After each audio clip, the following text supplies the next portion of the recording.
we earned a couple weeks off, Coach. But before we get started, Coach, tell me how you doing. Man, I've been doing well, Coach. You know, just about to start spring break in a little bit.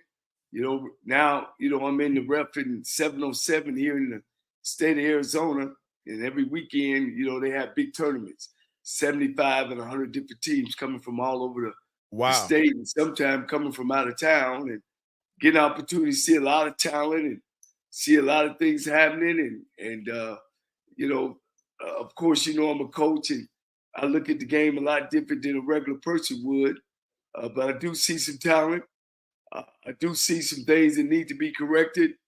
And, I try to stick my nose in there every now and then. But most of the time, I just try to control myself and control these youngsters on moving forward in their career.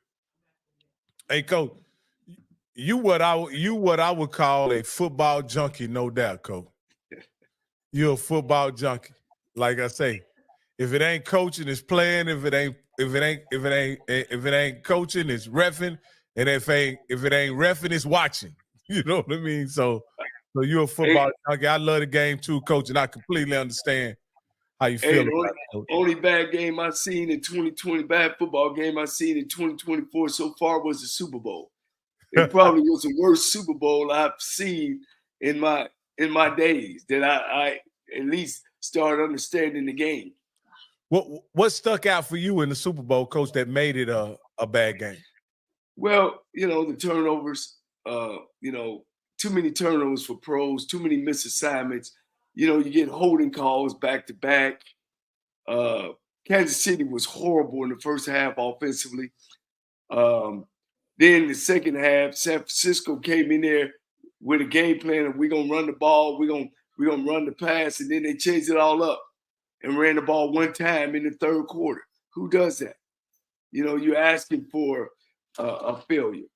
And you let Patrick Mahomes stay within striking distance, he gonna strike. That's the old saying. The guy who'd seen a snake hurt and picked him up and fed him and everything else, and when the snake got healthy, he turned around and bit him. and the man asked him why, and the snake said, "You knew I was a snake when you picked me up." You can't do Patrick Mahomes like that. You can't leave him in the game. He gon' when it's time, he gonna come back and he gonna make it happen. Well, Coach, what I noticed about the game is that Andy Reid came into the game really seemed like with a really conservative game plan. I thought starting off, even though they did throw it, I think he threw an interception, but he really conservative. He didn't really what I would consider try a whole lot of things that were out of the box early in the first half. Now, what I also say, Coach, San Francisco had the ball a lot in the first half as well, so that may have led to some of the conservative approach that KC took. But I thought usually Coach Reid is known for his innovation and trick plays and all that kind of stuff, and it seemed like San Francisco had the they took the chances early on and built up a pretty good lead. Well, one of the things, see, what people don't understand about being a good offensive coordinator is about rhythm. It's about rhythm. It's about feeling the game. And when you're not getting those opportunities, like Andy Reid and the pressure of that game, he was uncoordinated, I thought. And like you said, it looked like he was real conservative. He couldn't get in the groove because they kept on going 1, 2, 3 and out. 1, 2, 3 and out. So it's about getting in a groove, and I think he didn't do that. Of course, in the second half, he did that, start getting in the groove of calling plays back to back. But the game was, like I said, it was one of the most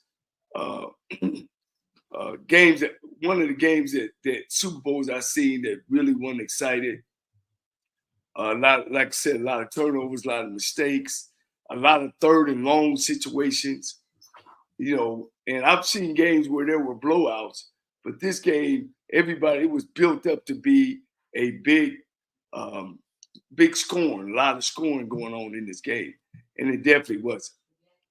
Well, I thought the defenses were especially Kansas City's defense, the way they were able to contain Lamar Jackson and the Ravens. I thought for certain they would be effective against San Francisco and McCaffrey. And it ends up, they were somewhat effective against him. McCaffrey still got 70 yards rushing. I want to say he got 70 yards passing. So, he got off. But there were no real, what I would consider big explosive plays that I can remember by McCaffrey. And the main thing they did is I really think they deemed him up in the second half, Coach. And when he went out the game, the coach didn't have confidence to hand it off to the backup running back. And can you talk about that, Coach? What would lead to a situation where you have your bell cow running back, you are a running team, and when that guy gets hurt, you don't have the confidence to get a ball to your backup? What is that all about? Well, I mean, it's always been for me the next guy up. And unfortunately for me, playing in the SWAC championship against Grambling back in 2002, my backup is the one that ended up fumbling the ball, and we're on the 1 yard line going in for the win, and he's trying to get an extra yard. He turns the ball over, man. So it's a psychological thing that you go through. Do you trust your backup? And I want to say his name is Mitchell, the backup. Yes, you're right. He's a pretty good back. He used to be a star back, so I'm just surprised that they didn't just put him in, and if McCaffrey was hurt in the third quarter, stay with your plan and give him the football. But you can't run the ball in the third quarter one time when you go into the game and saying that their defense is weak of the run. Then you go in and saying that now I'm going to go into the mouth of the defense and I'm going to force my wheel on them in the third quarter to see what happened. But what happened was nothing. So I think you probably should have stayed with your game plan. Yeah, Coach. I didn't think there was any value in putting the game in Brock Purdy's hands, right? I didn't think that was a winning formula for them. And I just simply said it like this. If Lamar Jackson couldn't do it for Baltimore, then Brock Purdy wasn't going to be able to do it for San Francisco. It was going to have to be the other guys. It was going to have to be some other guys. I'm surprised they didn't get the ball to the Debo enough. I think he was covered, Coach. The best pair, this was a widely known. Well, it wasn't widely known, but the best secondary in the NFL, based on for Pro Football Focus, the best secondary was Kansas City all year long, right? Well, they can't cover him if he's in the backfield. Oh, now that's a great point. Now you see what I'm saying? Point. I mean, he does it all. You know what I mean?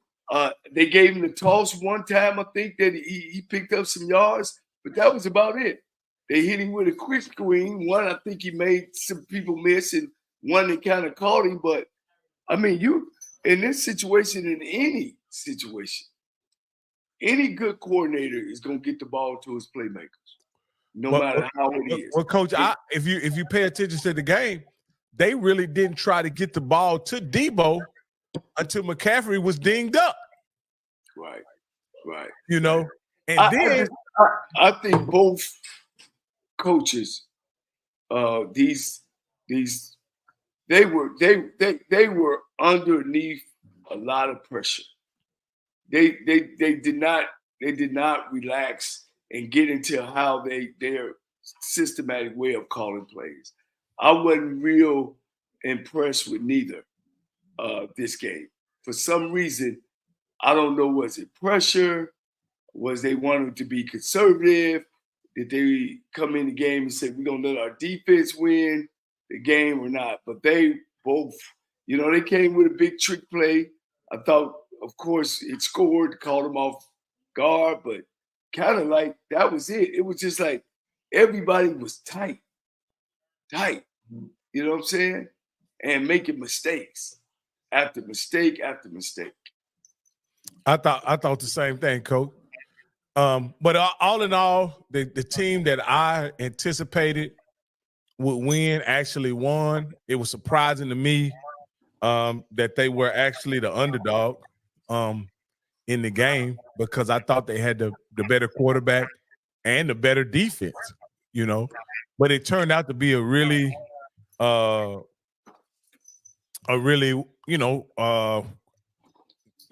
was a game, and it went into overtime. And I think, okay, Coach, with the modified overtime rules in the playoffs, Coach, let me ask you this. Understanding what you know now, do you take the ball first or do you defer in that situation in overtime? I have to be honest. If I went back to my last head coaching job and my defense was played real good football, I'm going to get the ball to them. And then that'll determine what I need to do. You know, you make that defense off of who you feel that's better on you. You know, if I had a great offense, yeah, give me the ball. I'm going to put pressure on them. But if my defense is better, I'm going to give them the ball and hope my defense stop. Then my play calling mind goes to something different. It's all about mindset. It's all about the mindset. Well, I will say that the San Francisco defense had been on the field for what 13 consecutive plays, and I don't know that it factored into Coach Shanahan's decision, but I think considering that would be something that I definitely would consider as a coach, the number of plays that my quarterback would be in. This is what I think ultimately determined the situation. Do you want Brock Purdy in the game in overtime behind? Or would you rather him be tied when he has the ball? And in my opinion, I would much rather him be tied than behind. What about you, Coach? I like Brock Purdy. I like him. I'm in Arizona. I go by the high school that he went to. Matter of fact, I was talking with a guy who's a CEO of a company out here that was helped raise Brock Purdy. And I like him, Coach. I like him. He's smooth. He can deliver. He can make all the throws. He's smart. Coach, I like him. Coach, he's the last person chosen in the draft. Coach, and that's the point, Coach. That's the point, Coach. If you have every other component in your offense, he's a great delivery boy. If you have two wide receivers, if you have a quality running back, if you have a tight end, if you are a great play caller based on situation and scheme, but what can you get from him when it's not there, Coach? And I think, well, let me say this: you can get a chance to play in the Super Bowl. Let's just start there, okay? And I remember a team named Baltimore Ravens with a Trent Differ who won a championship. I can remember a team that won another Super Bowl. He came up and then he blanked out of my mind. Won another Super Bowl.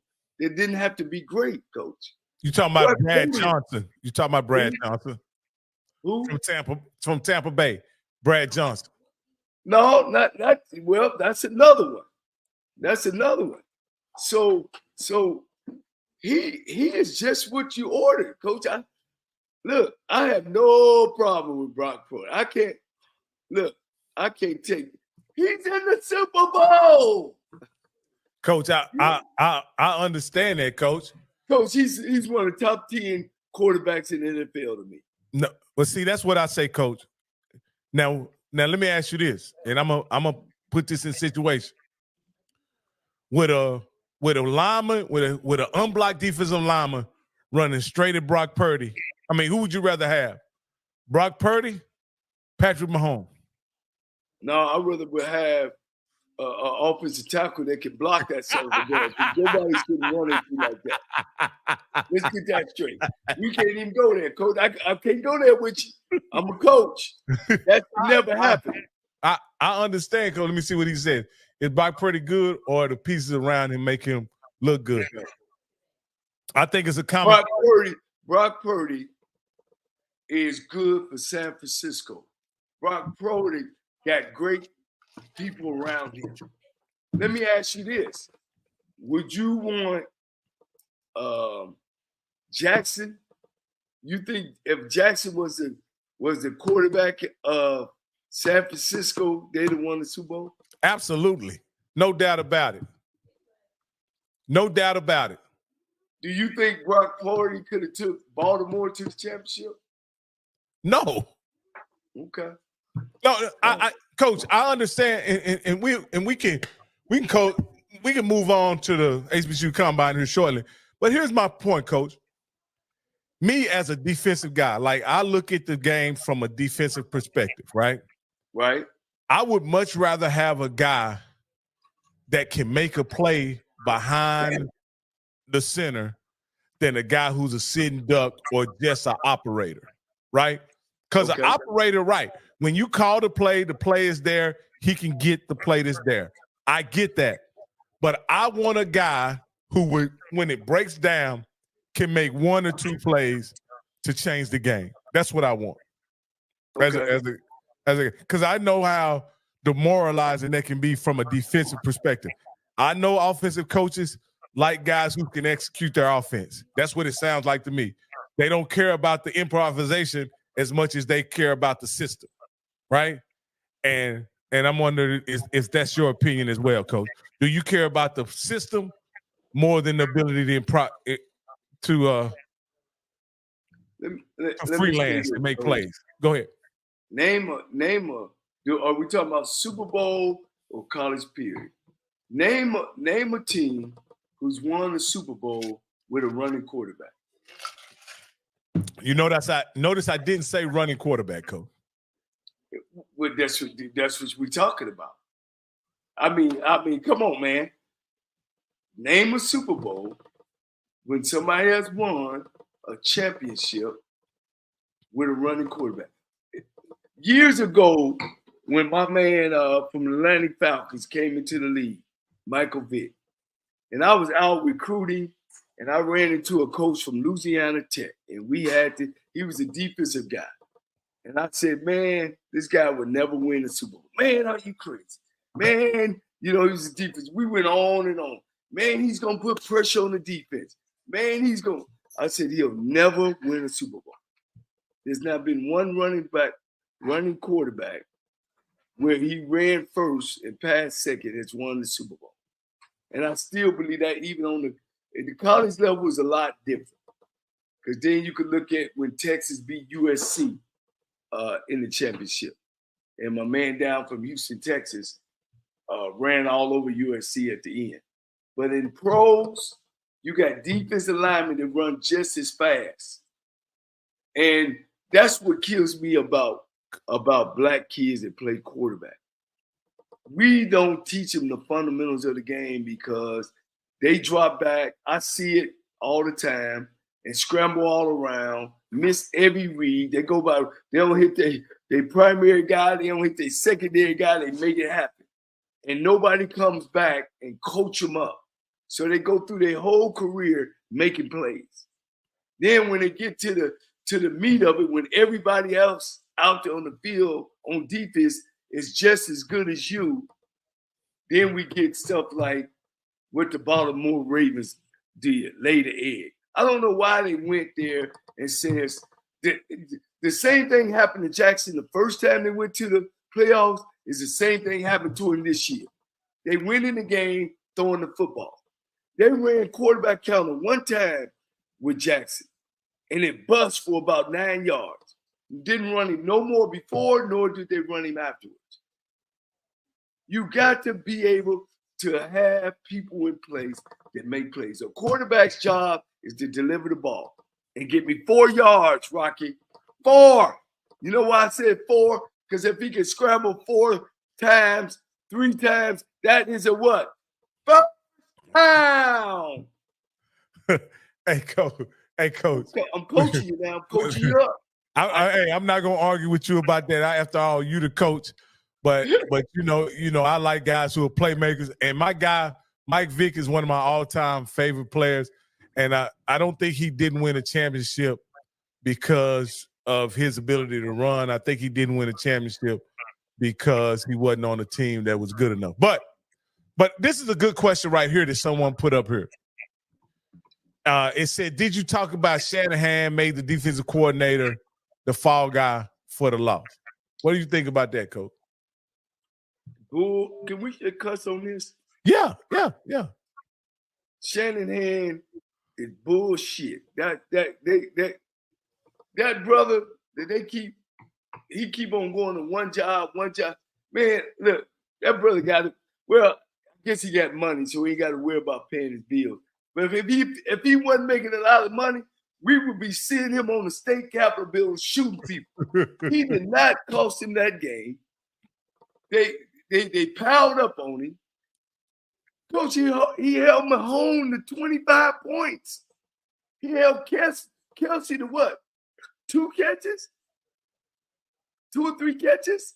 That was not the defensive fault at all. Do we understand that the first quarter, Coach, he went 1, 2, 3 out, 1, 2, 3 out, 1, 2, and the offense did not put Kansas City away. Coach, I don't believe he lost the game because of his performance in the Super Bowl, Coach. I believe he lost the game because of the performance of Jordan Love with Green Bay and then Detroit. Those games lost him his job, in my opinion. Because those games, they got worked offensively. Can I say this to you? Go ahead. Kansas City's offense stunk the whole year. Stunk. I agree. Well, who held them down? The defense.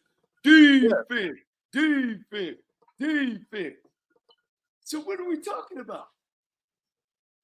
Well, what I'm saying is, Coach, Green Bay put up 30 points, and I think Detroit put up 30 points too in the NFC Championship game.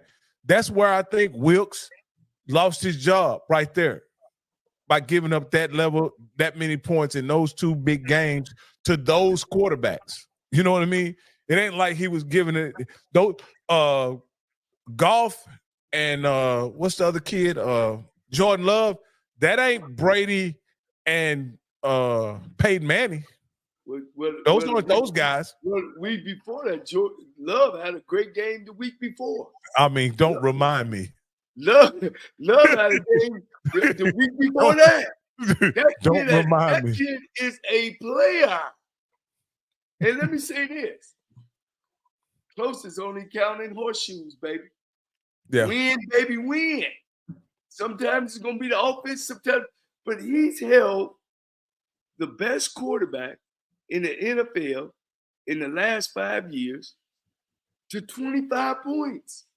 And really 19 in the Super Bowl. I think you got a bad deal on that, man. Yeah. Don't get me wrong. I don't believe he deserved to be fired. You know what I mean? I don't believe he deserved to be fired. But it ain't like he was coaching the 85 Bears. I'm not saying that either. You know what I mean? And here's another thing, Coach. Let's talk about this. San Francisco has one of the highest paid defenses in the league, right? And when you have that high paid, especially on the defensive line, you do want better results than what you were getting, even against, they weren't able to put together any pressure against Mahomes late in the game. Yeah, let me ask you in our fan base, and they can put down there, who y'all think lost the football game, the Super Bowl? Defense or offense? This is my man Sherrod Hagar said it was a racist racist move. And a man says facts. This is what I think too. Of course, that always have something to do with it because we don't get second, third, fourth, fifth chances. So that's somewhat true. But I think that you remember when Shanahan called a timeout, and I think got him out of man coverage and they moved the zone. Mm-hmm. There was, to me, right there was some shift going on. There was some stuff going on between them. So I don't think I'll even go back farther than that. I think this has been going on longer than just what I'm. I agree, Coach. Because my man likes to play a lot of man coverage. I'm an offensive coordinator myself, and I used to. With me, my brother used to be my defensive coordinator, and of course, you know I love him to death. He likes that man coverage, and I used to be like, LC, just keep him in front of you. I'm gonna score. Don't you worry about it. Keep him in front of you. And Coach, you know this guy right here, Coach? Yeah, I know that guy right there. What's up, Coach? I know that guy. 29 touchdowns. Let me give you assists. His stat: 29 touchdowns, 6 interceptions. Coach, 2,900 yards in 9 games. All-American, led our offense to number 4 in NAIA football. Still holds the record, Coach. Several records in the KCAC. Bad boy right there. Hey, good to meet you, Derek. How you doing, Derek? I'm doing well, Rocky. I'm doing well. What's up, Coach? What's up, baby? And Rocky. Man, just checking in, man. Trying to get my football IQ up a little bit. Listen to you and Rocky. Listen to him. Look, and he's a Texas Southern graduate, and he's a businessman. That's my guy. Well, that's awesome. Hey, we were just wrapping up our conversation with the Super Bowl, but I definitely wanted to go over these HBCU combine results, Derek. Can you hang on with us as we go through these combine results? Yeah, as long as you start out with my man down there, Ladarius, running a 4-4 at Texas Southern. You got to start out with that. So what we got, Coach, is they don't have him on the SI article. He didn't make the SI article. The guys that made the SI article were Jonathan Huggins, a safety from Jackson State. He came in at 6'1", 221, ran a 4.45, which I think that's solid for a safety. That's real good for a safety, in my opinion.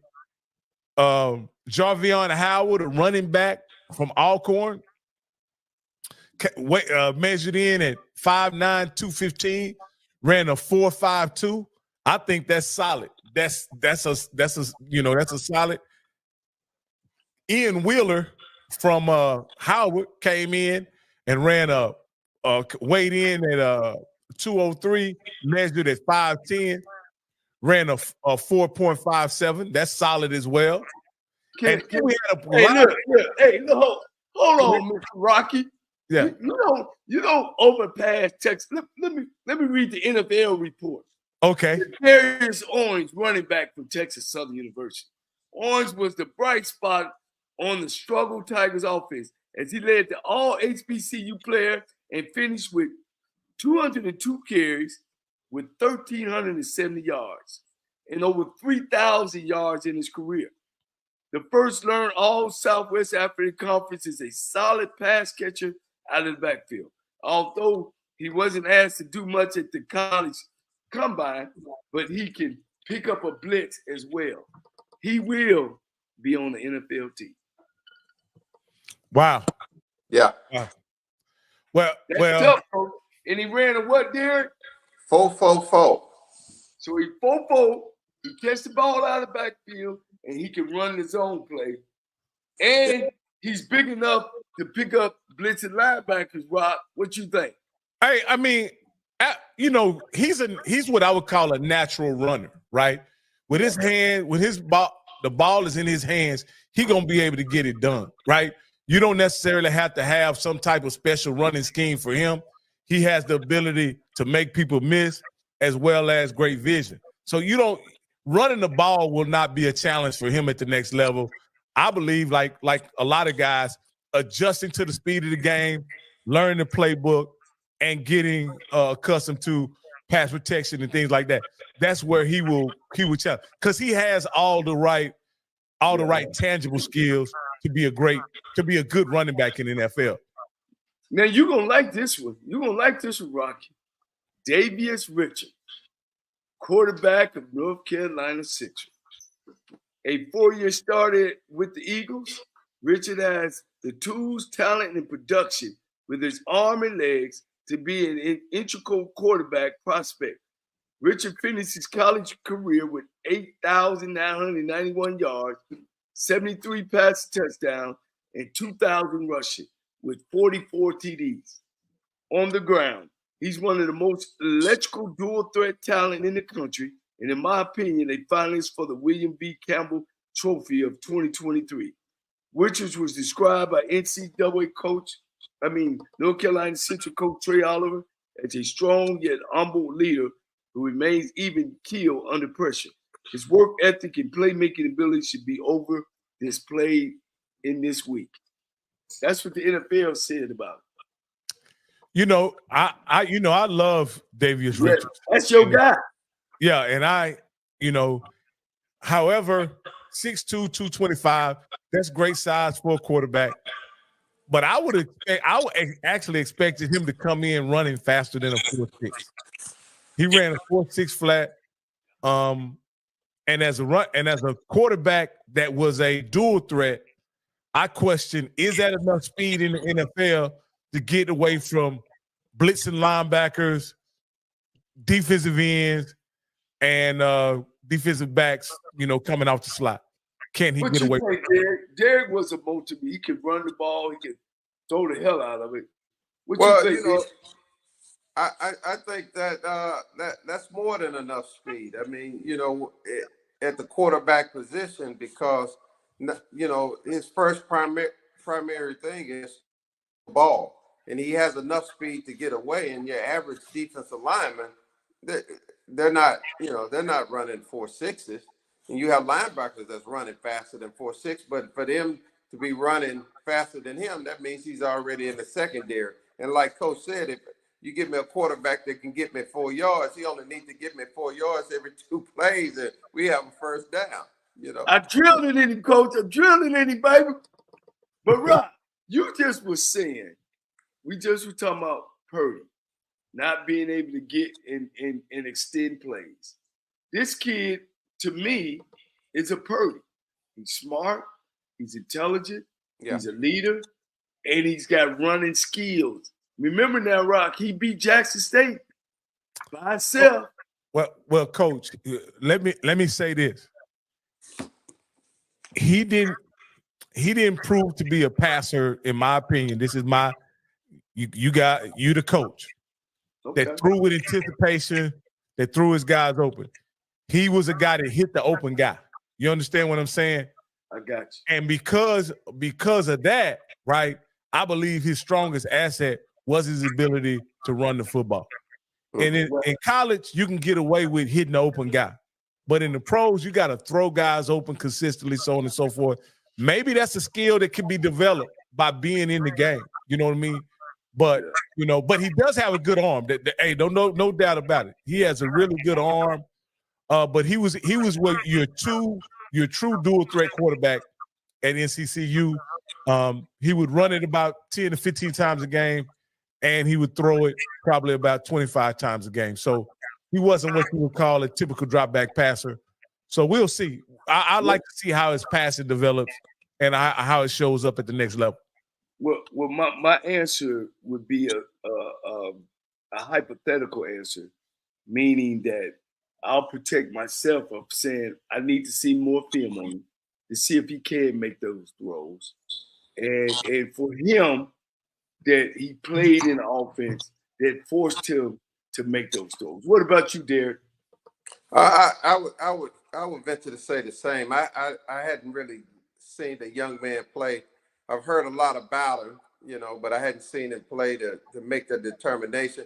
But Rocky, you said something that was very important, which it doesn't have to do with an HBCU player this year, but one in which have played in the HBCU that's moving on to the Big 12, which is Shedeur Sanders. I think Shedeur Sanders is a guy that has to work and develop more into throwing a guy open versus throwing to the open guy. I think that's the weakness in his game that I see that has to improve for him to be more successful in NFL. Now, do I think he's a first-round talent? Why, sure I do. Do I think he may be the first pick of the draft next year? Why, sure I do. But I'm saying over the course of this season, through working with his, quarterback coaches and all that, that's something that he has to work on, is throwing the guy open and not throwing to the open guy. Because if you ever see him play and you think about it, it always looked like he's throwing the ball at the last minute. And even on deep routes, I mean, he has a better than decent arm, but the hardest route to throw is a deep ball. And if you wait 20 yards, 25 yards when they got down the field, you just throwing for distance at that point. You know what I mean? You don't have to wait that long to throw the ball. So with Shedeur Sanders, those are the things that I think to take his game to another level, he's going to have to work on. And I only mention him because he is a ex-HBCU guy that is now taking his level to a Power 5, and then we'll take it on to the NFL. Well, let me ask you this, Derek, as a quarterback, right? Because I, as a fan of the game, I don't really understand it. But he likes holding the ball to the last minute. What is he doing when he does that? Like, why? When you hold a ball like that, Rocky, what happens is you're a stat-driven quarterback, and you're looking at the fact that you do not want to throw interceptions. And so you hold the ball until you, like I mentioned before, you'll hold the ball until you see the guy open versus throwing him open. If you're running a comeback, that typically goes at 18 to 20 yards. But you got to throw that ball when your guy's at 13 to 14 yards, but you got to put enough velocity on it and trust that he's going to be where he's supposed to be. But if you don't trust he's going to be where he's supposed to be, or that you're going to throw an interception, you're going to hold it to the last minute, and it's going to look like a real tight thrusted throw. You know what I mean? You're going to be wound up so tight because you just wait till you get open and try to put it in because your window is so small. If you think about Brady, when Brady or Breeze throw the ball, they always throw the ball in fluid motion because they're throwing that guy open versus throwing when the guy gets open. You see what I'm saying? Yeah, absolutely. Yeah. Coach, is that, as a coach, is that a habit that you can get a guy to break? And like I said, he throws with time and anticipation when he throws the ball behind the line of scrimmage, whether it's to a back, quick screen, something like that. But down the field, it doesn't seem like he throws with time and anticipation. So can you break that habit, Coach, of holding the ball? Well, I mean, me and Derek has had these conversations because, again, we evaluate the game instead of watching the game. And he did a lot of that at Jackson State. And a lot of that was because I think he had a lot of disrespect for the conference. Not a personal disrespect, but a challenge disrespect. He felt he was way above which he was a little bit. So he got into a bad habit of holding the ball. And all that is coaching. That's coaching. It's just like I said earlier, Rocky, and you could talk to Derek about me and his relationship as from a coach to a player, that when he did that, evidently he wouldn't coach not to do it, because he did it week after week after week. And he caused a lot of sacks on himself. So yes, you can coach your player not to do that. A lot of times he might have came out of the huddle and already had his mind up where he wanted to go with the football instead of taking his read. So those are things that I work with Derek. Derek was a big arm guy. He threw the most, and I'm not saying this because he's on my show. I mean, he had one of the best delivery passing motions that you could see, Rocky. You know what I mean? I mean, elbow up, hand over top of the ball, nose down, drive the ball. He could make any kind of throw. And he could run. He was an athlete. So my job was to make sure he was perfect, meaning get out of the way from him throwing those balls, but coaching when he wasn't doing the right thing, when he got lazy or he got overconfident. You know what I'm saying? And you got to coach those things as a player. I mean, we put up 30, 40 points, a game. You know what I'm saying? So a lot of times, sometimes he would get lazy. Well, I would coach him on those points, And I think with the Shedeur Sanders and his father being the head coach, I heard, as you've seen, they got rid of the offensive coordinator at Jackson State. How many offensive coordinators had at Jackson State? 2, 3? Yeah, he's on his 4th offensive coordinator.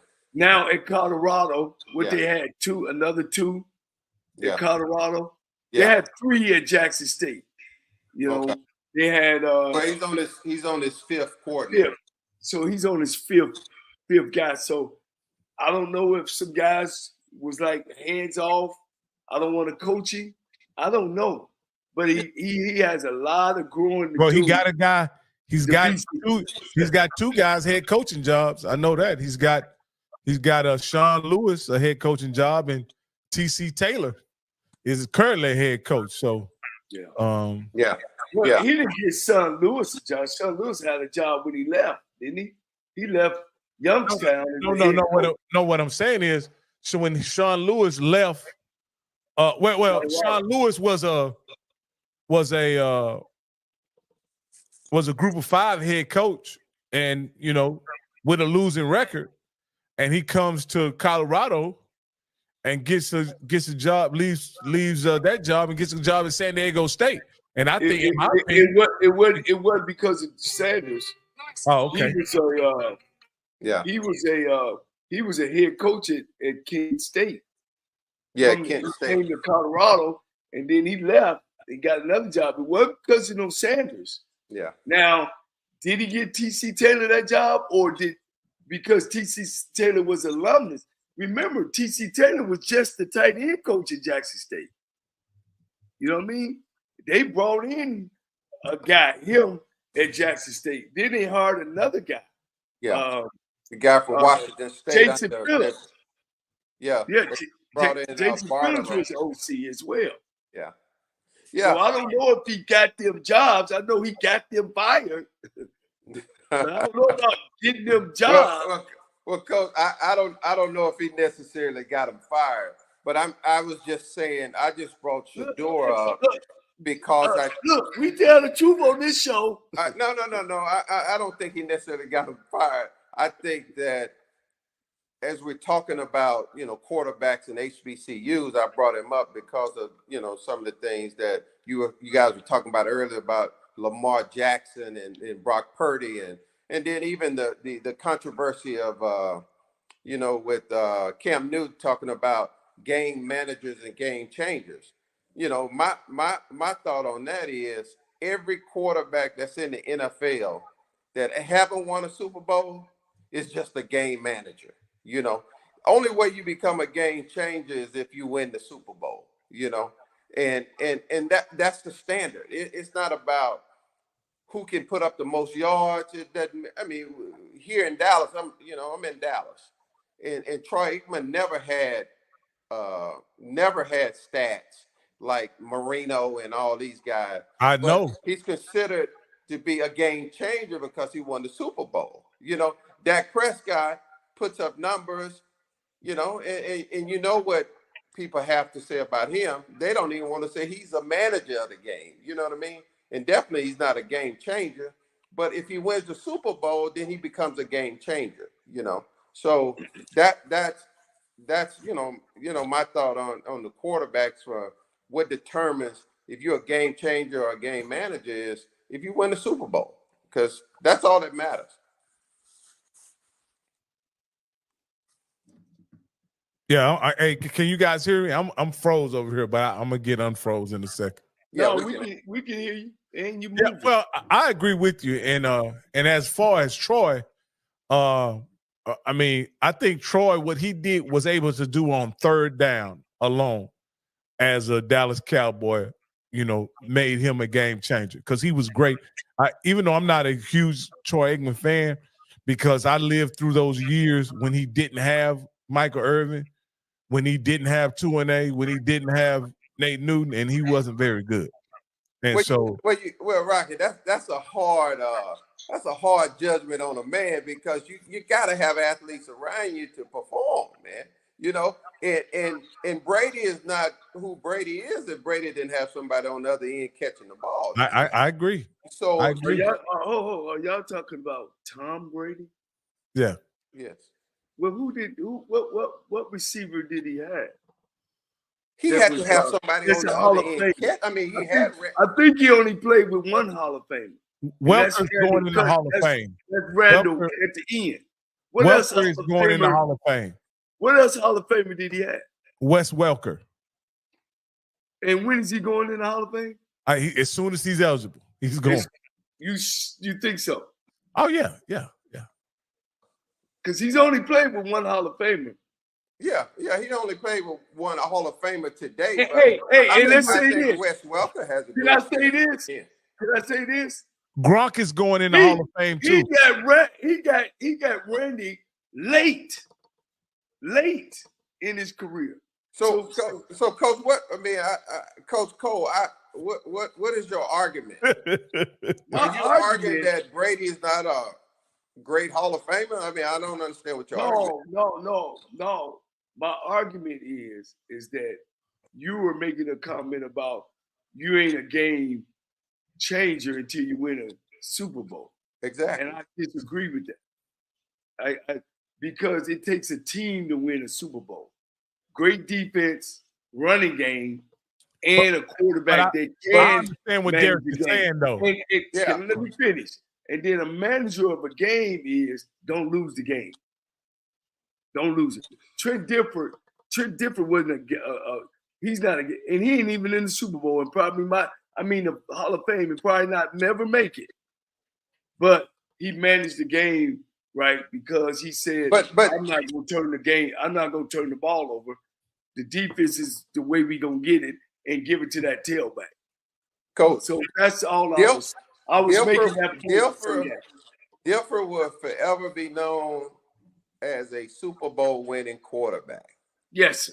Yes, he's a change. He changed Baltimore forever. Derek, I understand your point, and I think we're talking about labels here, right? Well, I'm the only coach on the show, so I turn the watch. So I agree with Coach, but I also see Derek's point. And Derek's point is that you label guys based on guys get labeled game changers when they win Super Bowls, right? Regardless of what the facts are related to the game. There are a number of times Troy Aikman won big games and he threw the ball 22 times a game, right? Or less. Huh? Or less. Yeah. So what he's saying, you could throw Troy in there as a game changer just because of the amount that they won. And I say the same thing about Brock Purdy. The results that Brock Purdy gets allows people to overlook the fact that the game is set up for him when he walks into it. He's throwing to Debo. He's throwing to Ayuk. He's handing off to McCaffrey. He has Kittle right there. He often plays with a lead. All those things set him up to be successful. Well, let's ask Derek. What's your thoughts on Brock Purdy? I think Brock Purdy, it's a reason why he was drafted where he was drafted, right? I think that anybody who is in a certain system can find certain people can find a certain system that works good to their advantage. I think Shanahan has done a great job to use the strengths that Brock Purdy has to help him, be elite at certain times. But Brock Purdy don't always play well when he's out there playing. For the most part, he's not going to make a lot of mistakes, but he's not going to make the great plays either. You know what I mean? So I think Purdy is a middle of the road quarterback. He's got a very average arm. He's got a lot of weapons around him, and Shanahan does a great job of calling plays to help keep the defense off balance, so that to make an easy throw for Purdy. Purdy's not throwing a lot of balls in between the linebackers and behind one linebacker's shoulder, right in front of another linebacker when the guy's running across. Hey, Derek, he rarely does a straight drop back game. He may have 5 or 6 straight drop back plays the entire game. Here's another reason why I say Brock Purdy is a game manager, right? Yeah. He rarely throws the ball outside the numbers. He throws the ball maybe once or twice. I mean, that's not a screen. I'm talking about this. That's not a screen or a smoke play. He rarely throws the ball outside the numbers. And from what I remember, that's where the elite quarterbacks show up elite, is how they deliver the ball outside the numbers, on time, on target. Am I wrong? Okay. Now, are y'all finished? Are y'all two finished with this Madden football y'all been talking right here about Brock Purdy? This is Madden football. Let's talk about real deal. Brock Purdy is what they need in that system. Is that game dependent on Brock? No. It's dependent on the people around him. Is he Patrick Mahomes? No, he's not. He's not Patrick Mahomes. Coach. Brock Purdy is a system guy. Coach, do you understand? Let me finish. Singleton, I'm coaching you tonight. Let's go back 30 years and let me have the flow for a minute. You got it, man. It's your room. Look, Brock Purdy is a system quarterback. Exactly. He plays in the system. He manages the game well. Okay. You guys just talked about earlier what makes a quarterback a good quarterback. You guys said, well, when he wins the Super Bowl. No. I'm saying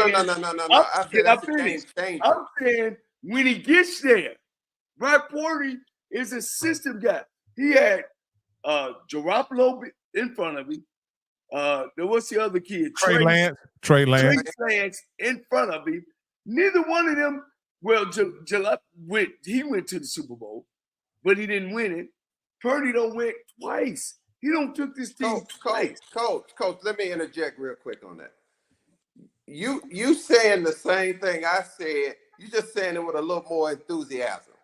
I just said Shanahan's system helps Brock Purdy be as good as he is, right? And then to get back to why Brock Purdy is even playing is because Trey Lance got hurt and Garoppolo got hurt. That's the only reason we even know Brock Purdy can play.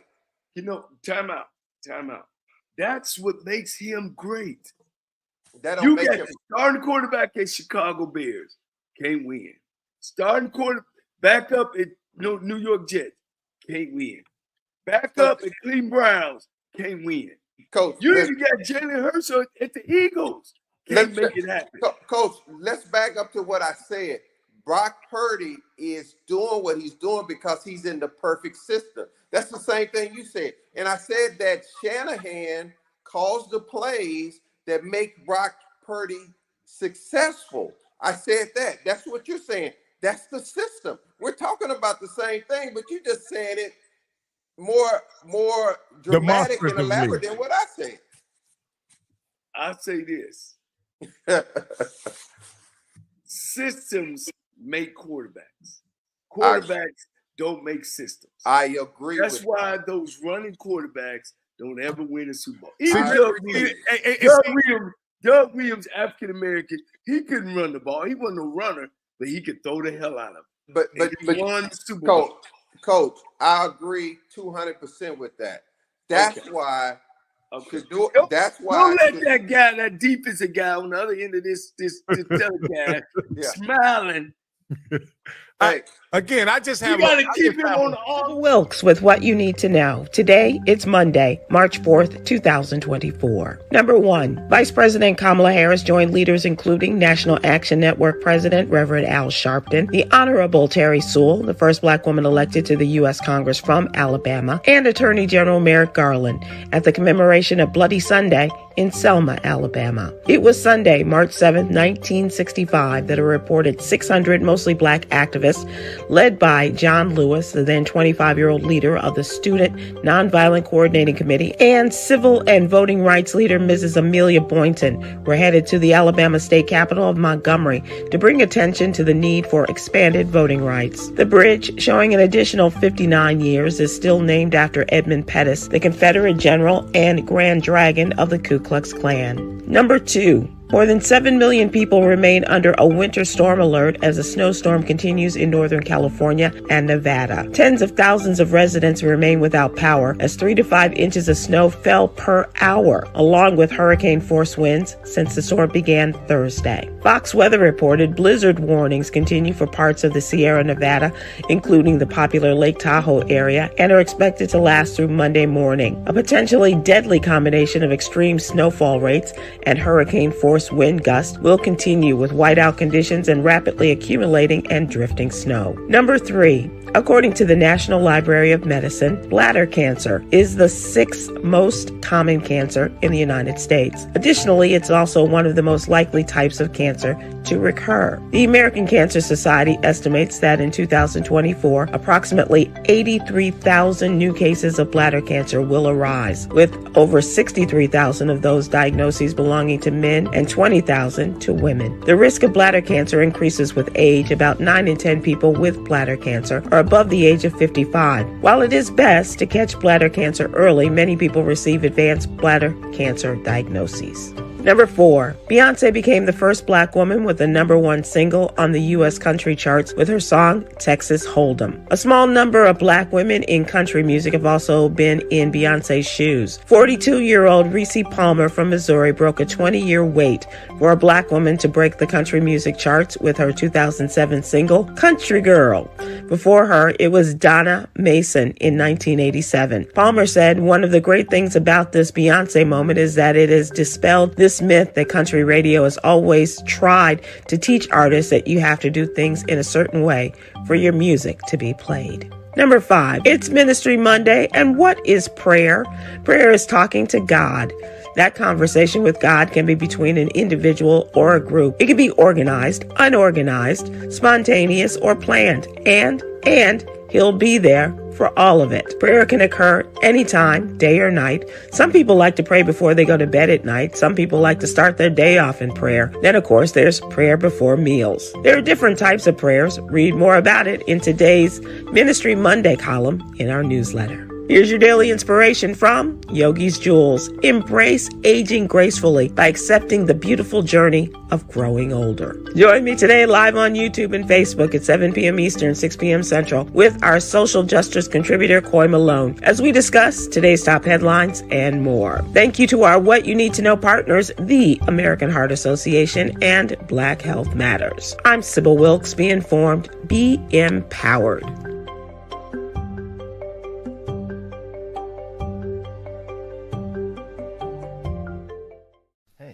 My name is Danny Wilson, and I won $500 on the lunch break with A.J. Jones.